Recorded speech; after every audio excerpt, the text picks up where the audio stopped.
విషయాల గురించి దేవుడు ఎప్పటి నుంచో మనతో మాట్లాడుతున్నాడు కదా. మనందరం ఎవరన్నా యేసుక్రీస్తుకు సంబంధించిన దేవుని సంతానం, దేవుని కుమారులు కదా, దేవుని బిడ్డలు. ఆ దేవుని బిడ్డలుగా ఈ భూమి మీద యాత్రికులుగా ఆయన ఇచ్చిన ఆయుష్ను బట్టి ఈ సంవత్సరంలో కొనసాగుతున్నప్పుడు దేన్ని ఆధారం చేసుకుని మనం జీవించాలి అన్న దాని గురించి మనం ఆలోచించాలని దేవుడు తెలియపరుస్తున్నాడు. దేన్ని ఆధారం చేసుకోవాలన్న దేవుని బిడ్డలుగా మనం కదా, దాని గురించే మాట్లాడుతున్నాడు. గడిచిన కాలం మనం మాట్లాడాడు. అదే విషయాన్ని దేవుడు కొన్ని విషయాలు ఇక్కడ మాట్లాడాలని ఇష్టపడుతున్నాడు అమ్మ. 2 కొరింథీయులకు రాసిన పత్రికలో 10వ అధ్యాయంలో 17వ వచనంలో అతిశయించువాడు ప్రభువునందే అతిశయింపవలెను. దేవుడికి మహిమ కలుగును. అర్థమైంది కదా. ఎలా ఉండాలి? మన అతిశయానికి కారణం ఎవరు ఉండాలి? ప్రభువే. అతిశయం అంటే తెలుసు కదా. అతిశయం అంటే ఏంటి? అతిశయం అంటే మనం ఆధారం చేసుకునే పరిస్థితి. మనం ఆధారం చేసుకునే అతిశయిస్తాం. కొంతమంది అతిశయిస్తారు, కొంతమంది డబ్బులు బట్టి అతిశయిస్తారు. నాకేం తక్కువ, బ్యాంక్ నుండి కోట్లు ఉన్నాయనుకుంటున్నాను. కొంతమంది ఏం చేస్తారంటే కనుక భూములు బట్టి అతిశయిస్తారు. అంటే అతిశయానికి అర్థం మీకు చెప్తున్నమాట. కొంతమంది ధనాన్ని బట్టి, భూములు బట్టి, తనకున్న ఇది గొప్ప బలాన్ని బట్టి, ఘనతను బట్టి, పరాక్రమాన్ని బట్టి, ఇట్లా దేని కులాన్ని బట్టి, ప్రాంతాలు, ఇలా అనేక విధాలుగా అనేక సార్లు ఒక్కొక్క మనిషి ఒక్కొక్క రకంగా అతిశయిస్తుంటారు కదా. కానీ మనమంటే ఎవరు? ఇక్కడ మనమంటే ఎవరు? దేవునికి సంబంధించిన అది కదా. అర్థం చేయాలి. మనమంటే ఎవరు? అందరూ కూడా మనం ప్రత్యేకపరచబడిన వాడు. మనమంటే ప్రత్యేకింపబడిన వారు. ఎవరు ప్రత్యేకింపబడిన వారు అంటే యేసు క్రీస్తుని రక్షకుడుగా అంగీకరించి ఆయన ఆధారం చేసుకుని బతికితే క్రీస్తు సస్తే అన్న మనస్సు కలిగిన వారు ఆధారం చేసుకోవలసిన స్థితిని ఇక్కడ దేవుడు మనకి తెలియవచ్చు. మీకు అర్థమవుతుంది బిడ్డ? దేని ఆధారం చేసుకోవాలి? మనకి దేవుణ్ణే ఆధారం చేసుకోవాలి. అంతేకాని దీనికి మించి ఏది కూడా మన ఆధారం చేసుకోకూడదు. కులం కానీ, మతం కానీ, ప్రాంతం కానీ, డబ్బు కానీ, గంట కానీ, ఉద్యోగం కానీ, రంగులు కానీ, ఎత్తులు కానీ, పొడి ఏది కూడా దేవుడికి కాకుండా ఏది ఆధారం మనం చేసుకోకూడదు. ఓకేనా? మీకు అర్థమైంది కదా. దేవుడు అంటున్నాడు నన్ను నువ్వు ఆధారం చేసుకోవాలి కదా. మనం ఆధారం చేసుకునేది దేవుడు ఎలాంటి వాడు? మనం ఆయన ఆధారం చేసుకుంటున్నాం, ఆయన బట్టి మనం సహిస్తున్నాం. ఆ దేవుడు గొప్పవాడు. ఏంటి గొప్పవాడు? ఆయన గొప్పం ఏంటి? ఆయన రక్తం పాపాలని విమోచిస్తుంది. ఆయన పాపములను పరిహరించే దేవుడు. ఆయన తప్పితే ఎవరు పాపాలను పరిహరించలేడు. కారణం ఏంటంటే ఆయన పుట్టుకలో పాపం లేదు. ఆయన పరిశుద్ధుడు కదా. ఆయన దేవాది దేవుడు, మన కొరకు లోకంలోకి వచ్చాడు. ఆయన నామంలో సమస్తం ఉంది. ఆయన అసాధ్యమంటే ఏది లేదు. ఇవన్నీ మనం నమ్ముతాం. మనం ఆశ్రయించి మనం ఆధారం చేసుకున్న వ్యక్తి ఎలాంటి వ్యక్తి అంట? గొప్ప వ్యక్తి, మహాపరాక్రమశాలి. నోటి మాటల చేత సమస్తాన్ని తారుమారు చేసే దేవుడు కదా. ఎర్ర సముద్రం రెండుగా చీల్చిన దేవుడు. ఎవరు ఎన్నడూ ఎరగని, ఊహించని, తినని రీతిలో ఆకాశం నుండి మన్నాను కురిపించి విస్తారమైన జనాన్ని పోషించిన దేవుడు. అంత గొప్ప దేవుడు కదా. ఇట్లాంటి ఆయన యొక్క పరాక్రమం గురించి, ఆయన గొప్పతనం గురించి ఎన్నో విషయాలు మనకి తెలుసు. అంటే మనం ఆశ్రయించి మనం ఆధారం చేసిన వ్యక్తి ఎలాంటి వాడంట? బహు బలమైన వాడు, పరాక్రమం. అలాంటి వ్యక్తిని మనం ఆధారం చేసుకుంటున్నాం. అలాంటి వ్యక్తిని కూడా మనం అతిశయిస్తున్నాం. దేవుడు మహిమ కలుగును గాక కదా. అలాంటి వ్యక్తి యొక్క మనసు ఎలా ఉంటుందంటే, అలాంటి వ్యక్తి ఎలా చేస్తున్నాడు తెలుసా? ఎలాంటి మనసు కలిగిన అంటే 115వ కీర్తనలో 3వ వచనంలో దేవుడు చెప్తున్న మాట. అంటే అలాంటి మనం ఆధారం చేసుకుని మనం అతిశయించే వ్యక్తి యొక్క లక్షణం, మనసు ఎలా ఉంటుందో, దేవుని యొక్క మనసు ఇలాంటి మనసు ఏంటది? 115వ కీర్తన 3వ వచనం. మా దేవుడు ఆకాశమున్నాడు. చెప్పండి అందరూ. మన దేవుడు ఆయన తనకి ఇష్టం వచ్చినట్లుగా సమస్తమును ఆయన చేయుచున్నాడు. అర్థమైందా? మనం అతిశయించే ఆయన ఎలాంటి వ్యక్తి అంట? ఆయనకి ఇష్టం వచ్చినట్లుగా. నీకు ఇష్టం వచ్చినట్లు కాదు, నాకు ఇష్టం వచ్చినట్లు కాదు. ఎవరికి ఇష్టం వచ్చినట్లంట? ఆయనకి ఇష్టం. ఆయన మనస్సుకు తగినట్లుగా, ఆయన ఆలోచనలు తగినట్లుగా ఆయన చేస్తాడు. హల్లెలూయా. అర్థం కదా. అలాంటి మనం అతిశయించి మనం ఆధారం చేసుకునే వ్యక్తికి నువ్వు ఎందుకు ఇలా చేస్తున్నావని మనం చెప్పడానికి సరిపోతామా? సరిపోం కదా. లేఖనం మనం తెలుసు కదా. మనం సరిపోం. మనం ఏ పార్టీ వారు? కుమ్మర చేతిలో నిర్మింపబడిన కుండ కుమ్మరుని వైపు తిరిగి నువ్వు నన్ను ఎందుకు ఇలా చేస్తావు అనడానికి కుండగా అధికారం లేదు. అర్థమైంది కదా? ఎందుకంటే కుండగా తయారవ్వక ముందు దాని విలువ ఏంటి? మట్టి విలువ లేని జీవితం. అలాంటి మట్టిని తీసుకుని ఆ కుండ ఎంతగానో దాన్ని ఆ కుండ తయారవడానికి దాన్ని ఎంతగానో ప్రయాసపడతాడు. ఆ మట్టిని రాళ్ళు తీసేస్తాడు, ఆ మట్టిలో కుండకి తయారయ్యే విధంగా కలుపుతాడు, వేరే దాన్ని తొక్కుతాడు. ఈ విధంగా దానికి కావాల్సిన రీతిలో అన్ని చేసి సారిపై ఉంచి అనుకూలము దాన్ని చేతితో మంచిగా చాకచక్యంగా అనుకూలంగా పాత్రగా మంచిగా చెప్తాడు. ఇప్పుడు ముద్ద తయారు చేయడం వేరు, సారిపై పెట్టడం వేరు. పెట్టిన తర్వాత తయారు చేయడం ముద్ద మంచిగా అయిందని సారిపై పెట్టేసి అయిపోద్దని అవుతుందా? అవ్వదు. అక్కడ కూడా ఏం చేస్తున్నాడు? తన అనుకూలంగా మంచి నేర్పరితనంతో తన ఆలోచన అనుకూలంగా మంచి వస్తువులన్నీ మారుస్తాడు. అలా మార్చబడిన వస్తువుకి ఏమవుతుంది? ఒక విలువ వస్తుంది, ఒక గుర్తింపు వస్తుంది. కాలు కింద ఉన్న మట్టి ఈరోజు ఆ మట్టిలో ఉన్న నీళ్ళే మనం రంజాను. అర్థం కదా? అంటే దేవుడు చేసిన ఆ దేవుని బిడ్డలుగా, దేవుడిని బట్టి అతిశయించే దేవుడు మనసు కలిగిన బిడ్డలుగా దేవుడు చేసే దాన్ని ఎందుకు నువ్వు ఎలా చేస్తున్నావు మనసు మనలో ఉండనే మీకు అర్థమవుతుంది కదా? ఈ వర్షం దేవుడు చూద్దామంట. దేవుడు మనసు ఎలా ఉంటుందన్నమాట. ఆయనకి ఇష్టం వచ్చినట్టు చేస్తాడు. ఆయన మనసు ఏంటి? ఇష్టం వచ్చినట్టు ఎలా అన్యాయం చేస్తాడా? న్యాయాన్ని, క్రమాన్ని, నీతిని నడిపించే దేవుడు, పాటించే, అమలుపరిచే దేవుడు కదా. మీకు అర్థమవుతుంది కదా? అంటే ఆయన మనసు మనం గ్రహించాలి. దేవుడికి చేసే దేవుడు ఎలాంటి మనం అతిశయించే దేవుడు ఎలాంటి మనసు కలిగిన అంటే ఆయన నచ్చినట్లుగా ఆయన ఈ లోకంలో పనులన్నీ పరిస్థితులన్నీ జరిగిస్తాడు, ఆయన చేస్తాడన్నమాట. అదే మాట చూస్తే 135:6 వచనం కూడా చూడండి. కొన్ని విషయాలు చూసుకుందాం. 135:6 వచనం.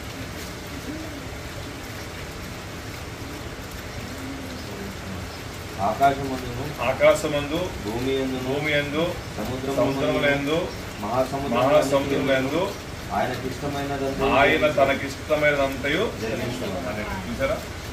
ఆకాశంలో కానీ, భూమిలో కానీ, సముద్రాల్లో కానీ, మహాసముద్రాల్లో కానీ అన్నిటి యందు జరిగేటి జరగవలసిన ఎవరి వల్ల జరుగుతాయంటే ఆయనకి ఇష్టం వచ్చినట్లుగానే జరుగుతున్నాయి. ఆయన చిత్తంలో జరుగుతున్నాయి, చిత్తంలో జరుగుతాయి. అర్థమైంది కదా? మార్చలేడు. అర్థమైంది కదా? మీకు అర్థమైంది కదా? సూర్యుడు సృష్టించిన దేవుడు, చంద్రుని సృష్టించిన దేవుడు, నక్షత్రాలు సృష్టించిన దేవుడు, తమ యొక్క పరిధులు నియమించిన దేవుడు, వాటి ప్రకారంగా ఇప్పుడు నడుస్తున్నాయి. వాటిని ఏమన్నా మార్చగలుగుతాడా? ఇప్పుడు సూర్యుడు తూర్పును ఉదయిస్తాడు అన్నదానికి అర్థం కదా? ఇప్పుడు తూర్పుడు ఎందుకు ఉదయించాలి? పడమటిని ఉదయించేవారికి ఎవరైనా ప్రయత్నం చేయగలుగుతాడా? ఎవరికైనా ఉందా? దేవుడు పెట్టేశాడు అట్లా. ఆయనకి ఇష్టం వచ్చినట్టుగా నిర్ణయించాడు కనుక అది మంచిది అనుకున్నాడు. ఏమనుకున్నాడు ఆయన? మంచిది. అధికారులు ఏమన్నాడు? ఎన్ని చేసి ఏమన్నాడు? మంచిది అన్నాడు. మంచిదైనట్టు దేవుడు చూసాడు. ఆయనకి ఇష్టం వచ్చినట్టుగా అంటే ఆయన దృష్టిలో ఏం చేస్తాడు? మంచిది అయితే ఆయన దేవుడు మహిమ కలుగును కాక. అర్థవంతుగా బిడ్డ. అదే యేషయా గ్రంథంలో కూడా మాట చూపిస్తారు. అక్కడ 14:24 చూడండి.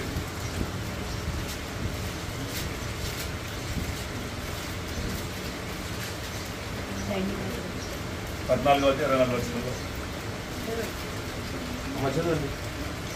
సైన్యములకు అధిపతి యెహోవా ప్రమాణపూర్వకంగా, దేవుడు ప్రమాణపూర్వకంగా అంటే అర్థం అవుతుంది కదా? అంటే మాట మళ్ళీ అది మార్చలే ఉంటాం. ప్రమాణం చేస్తాడు దేవుడు అంటే అంత స్థిరమైన మాట, ఫిక్స్ అంతే, ఫిక్స్. అలాంటి మాట చెప్తున్నాడు. ఏమనంటే నేను ఉద్దేశించినట్లు నిశ్చయముగా జరుగును. హల్లెలూయా. నేను యోచించినట్లు స్థిరం అంటే నేను ఆలోచించినట్లు స్థిరపరచబడతాడు. దాన్ని ఎవడు కదల్చలేడు, ఎవడు దాన్ని మార్చలేడు. 27 వచ్చిన చూడండి. అక్కడే దాన్ని నియమించి ఉన్నాడు. దాన్ని రద్దుపరచగలిగిన వాడు ఎవడు?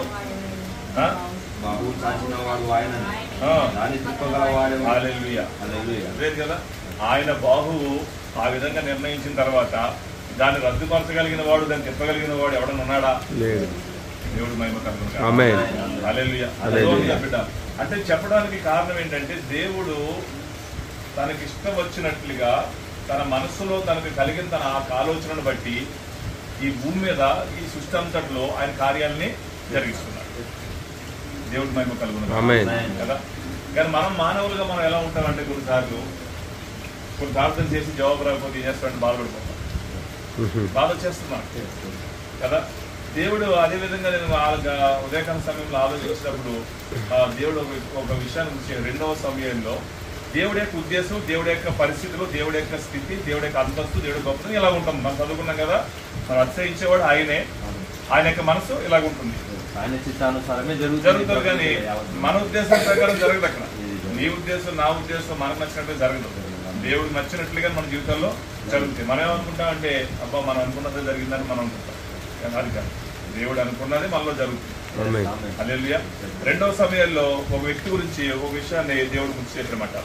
2వ సమూయేలు 12వ అధ్యాయంలో మనందరికీ తెలిసిన వ్యక్తే దావీదు గారి గురించి. అక్కడ ఒక విషయం, ఒక సందర్భాన్ని దేవుడు గుర్తు చేశాడు. 12వ అధ్యాయంలో 16వ వచనం నుంచి 261 పేజీ. 2వ సమూయేలు 12వ అధ్యాయం 16వ వచనం చదువుకుంటా.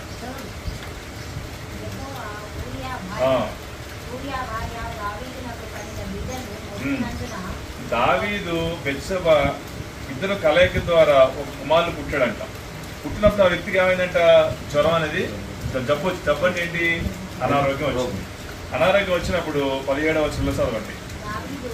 ఏం చేయాలంట, కలిగిన ఆ యొక్క జబ్బును బట్టి, కలిగిన కుమారుడికి వచ్చిన జబ్బును బట్టి ఏం చేయాలంట, ఉపవాసం ఉన్నాడంట. లోపలికి పోయి రాత్రంతయు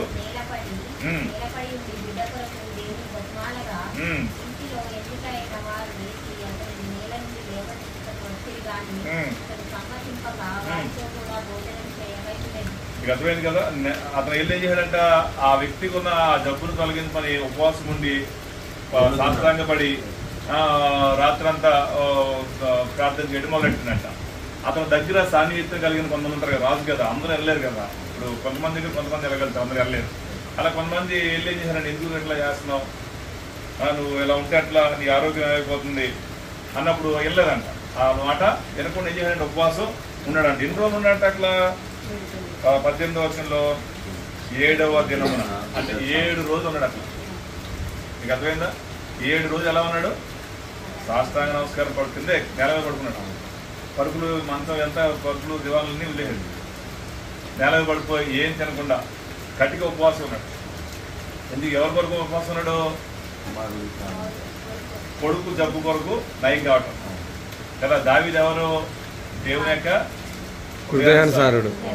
అర్థమైంది కదా, దేవుని యొక్క. అంటే దావీదు జీవితంలో ఒకటే తప్పు చేశాడు, తన జీవితకాలం అంతా ఒకటే తప్పు. మన ఎన్నడూ తప్పు చేయడు, తప్పు చేసే అవకాశం వచ్చినా తప్పు చేయలేదు. హల్లెలూయా. ఆ వ్యక్తి హృదయపూర్వకంగా ఉపవాసం ఉండి ప్రార్థన చేసి దేవుడు చేస్తాడు, చేయగలుగుతాడు నమ్మకంతో దేవుడి యొక్క కార్యాలు చూసిన వ్యక్తిగా, దేవుని యొక్క ప్రత్యక్షత కలిగిన వ్యక్తిగా ఆయన ఏం చేశాడు, 7 రోజులు అట్లా ఉపవాసం ఉన్నాడు. దేవుడు చేస్తాడు, దేవుడు చేస్తాడు, దేవుడు చేస్తాడు.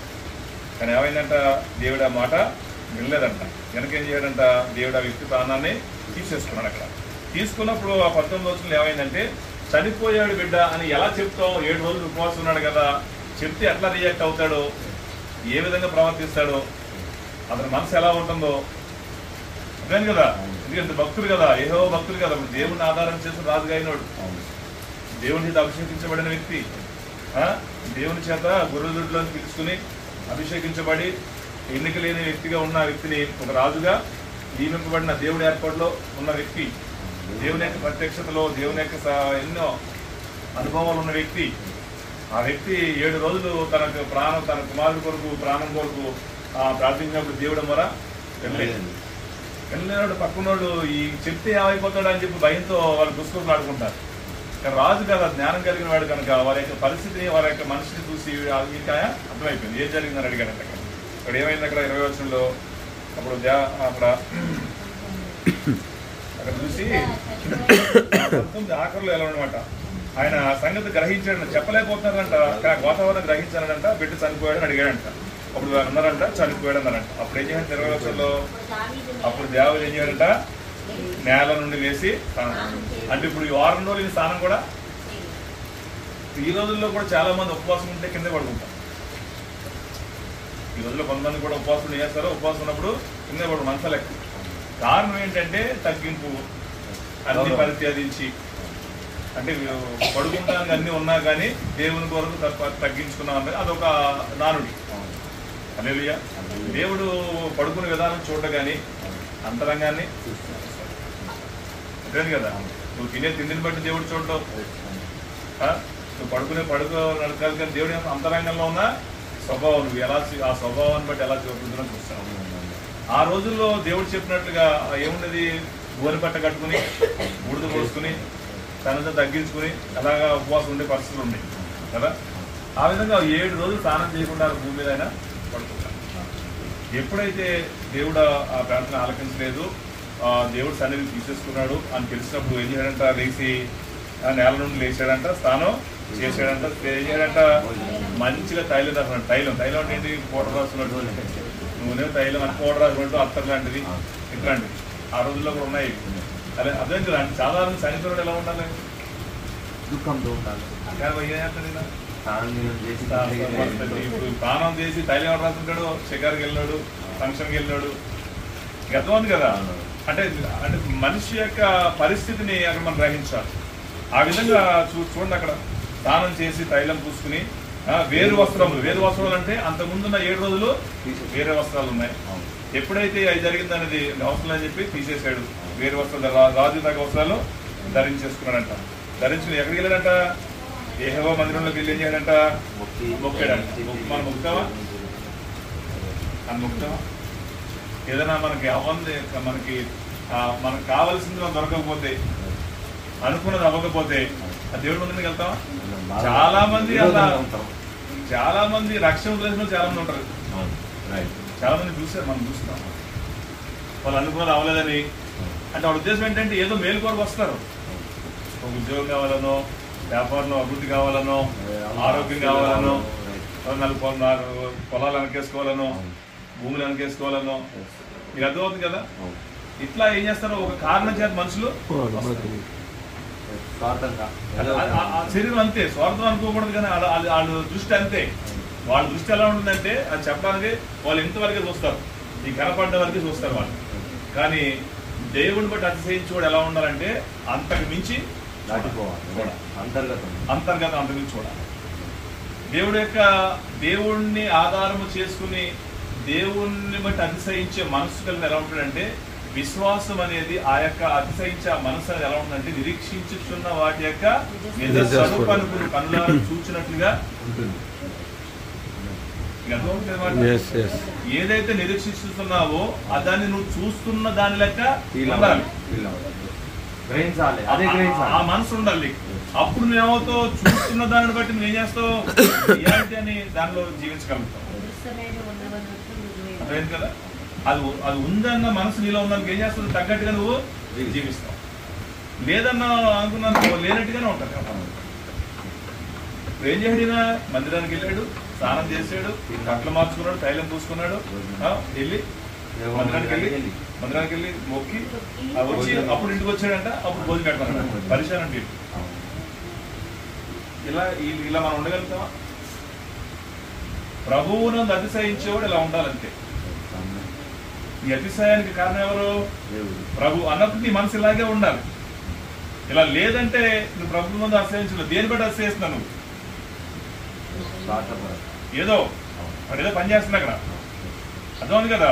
దేవుడిని బట్టి మనం అతిశయిస్తున్నాం అన్న మనసు మనలో ఉంటే ఏం చేస్తాం, ఇలాంటి మనసు మనలో ఉంటుంది. ఎందుకంటే ఒక వ్యక్తి యొక్క మరణాన్ని ఆపగలిగిన స్థితి మనకి లేదు. అది మన మనుషులు లేదు, డాక్టర్ కూడా లేదు. కొంతవరకే. ఇప్పుడు మనం కొంతవరకు ఆపగలుగుతాం ఇంట్లో, మనకి మించి డాక్టర్లు కొంతవరకు అంతే, అంతకంటే ఏం లేదు అక్కడ. హల్లెలూయా, అర్థమవుతుంది కదా. అప్పుడు అక్కడ ఉన్న సేవకులు అన్నారంట, వాళ్ళకి అర్థం కావట్లేదు పరిస్థితి. ఎందుకంటే వాళ్ళు బలహీనమైన విశ్వాసం కలిగిన వారు. బిడ్డేమో జీవంతో ఉండగా ఉపవాసం ఉన్నావు, ఏడ్చావు, చనిపోయిన తర్వాత వచ్చి భోజనం చేస్తున్నావు, ఇది ఏంటిది మాకు అర్థం కావట్లేదు అని దావీదుతో అన్నప్పుడు, అది దావీదు అన్నాడంట 22వ వచనంలో, బిడ్డ ప్రాణంతో ఉన్నప్పుడు దేవుడు నా ఎందుకు కనికరించి వాళ్ళు బ్రతికిస్తాడేమో అనుకున్నాను, నేను ఉపవాసం ఉన్నా, కానీ దేవుడు చేయలేదు. ఎందుకంటే దేవుడు దానికి ఇష్టం వచ్చినట్లుగా చేస్తాడు. 115 వచనం చెప్పినట్లుగా. ఇప్పుడు నేను అనుకున్నట్టు జరగదు కదా. నేను అనుకున్నా శరీరాన్ని బట్టి, కానీ దేవుడు అనుకోలేదు, ఆయన చిత్తం. కనుక ఆయన చిత్తంలో జరిగింది కనుక ఇప్పుడు నేనది బాధపడాలి.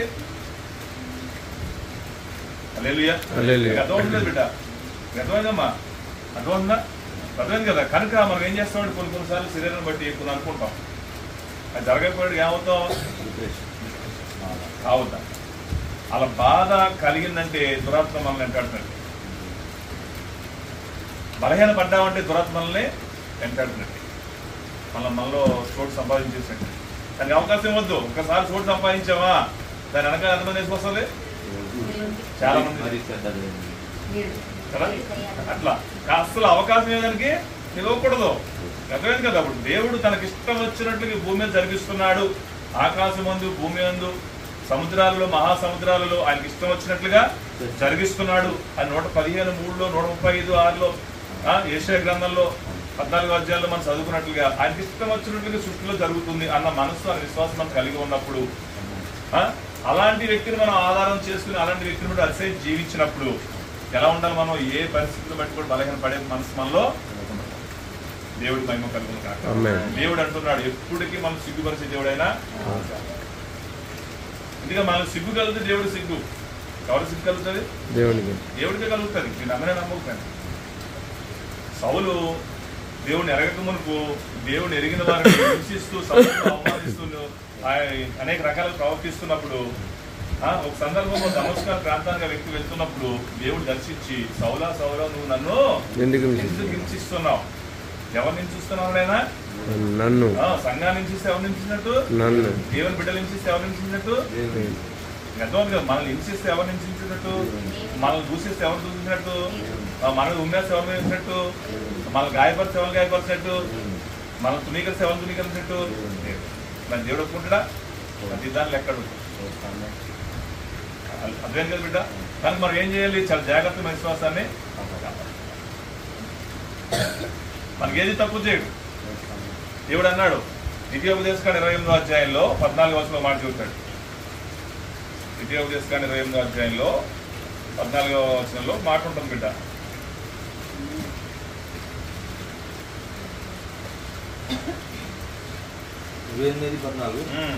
అన్య దేవతలను అనుసరింపగయు వాటిని పూజింపగయు ఉన్న ఎడల నీవు అనుసరించి నడుచుకున్న వలనని నేను నీకు ఆజ్ఞాపించుచున్నాను. దేవుడైన యెహోవా ఆజ్ఞలను విని వాటిని అనుసరించి గైకొనిన ఎడల యెహోవా నిన్ను తలగా నియమించును, దేవుడు నిన్ను తలగా నియమిస్తాడు, తోకగా నియమించడు. తర్వాత నీవు పైవాడుగా ఉంటావు, కిందవాడుగా ఉంటావు.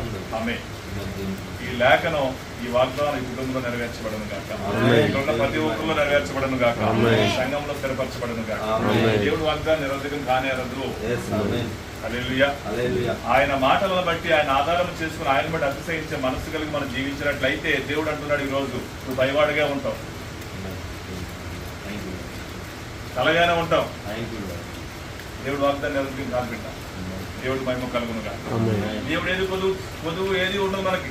దేవుడు అన్నాడు కదా, ఆయన ఏర్పాట్లో, విశ్వాసంలో ఆయన ఆధారం చేసుకుని ఆయన అనుసరిస్తూ కొనసాగుతున్న వారికి ఏ మేలు ఆమె కదా. నా బిడ్డలైన వారు నన్ను అడిగిన దానికంటే, వారు ఊహించిన దానికంటే ఏమన్నాడు? ఆయన తెలుసు ఏది ఇవ్వాలో ఏది ఇవ్వకూడదు. నేను అనుకుంటాను ఆ సమయంలో సందర్భోషం అనేది చెప్తే కానీ అది దేవుడు ఆ వ్యక్తిని తీసుకోవడానికి కారణం వేరే కారణం అట్లా. హల్లెలూయా. దేవుడి యొక్క నియమం ప్రకారంగా దేవుడు అక్కడ పరిస్థితి ఒక ఆలోచన కలిగి ఉన్నాడు కనుక, ఆలోచన విరుద్ధంగా జరుగుతుంది కనుక దేవుడు ఏం చేశాడు? అక్కడ తీసేసాడు. అక్కడ దేవుడికి మహిమ కలుగును కాక. హల్లెలూయా. దేవుడు వాగ్దానాలు ఎన్నడూ నిరర్ధకం. ఆ 28వ ఆ ద్వితీయోపదేశ కాండంలో ఆ మొదటి వచనాలు, ఆ 12 వచనాలు మీరు చూస్తే కనుక దేవుడు స్పష్టంగా మన గురించి సిద్ధపరిచిన ఆ వాగ్దానాలు, ఆ స్వాస్థ్యాన్ని మనం పొందుకోగలుగుతాం. ఏది పొదువు చేరుతున్నాం, ఏది తక్కువ చేయదు. కానీ మనం ఏం చేయాలి? దేవుడిని ఆధారం చేసుకోవాలి. మనం ఎవరిని ఆధారించాలి? దేవుని యందు అతిశయించాలి. ఆయన్నే అతిశయించేవాడు ప్రభువు నుండే అంతే. హల్లెలూయా కదా. ఆయన చేస్తాడు, చేయగలుగుతాడు. ఆయన ఇష్టం అది, ఆయన చిత్తం అది, అంతే కదా. ఇలాగే చేయాలో మనం అన్నామంటే మనం అతిశయించండి కాదు. అది మనం నేర్పినట్టు, గురువుకి పాఠాలు నేర్పినట్టు. స్కూల్లోకి వెళ్ళి పాఠాలు నేర్చుకోవడానికి వెళ్తామా? గురువులు పాఠాలు నేర్పుతామా? గురువులు చెప్తే వింటాం, అంతే కదా. నేర్చుకోవడానికి వెళ్తాం. మనం కూడా ఏం చేయాలంటే దేవుని బట్టి విని జీవించేవారు ఉండాలి తప్పితే దేవుడికే మన పాఠాలు చెప్పేవారుగా. దేవుడి మహిమ కలుగును గాక. దేవుడి మాటలు దీవించి ఆశీర్వదించును గాక. ప్రార్థన చేసుకున్నాం.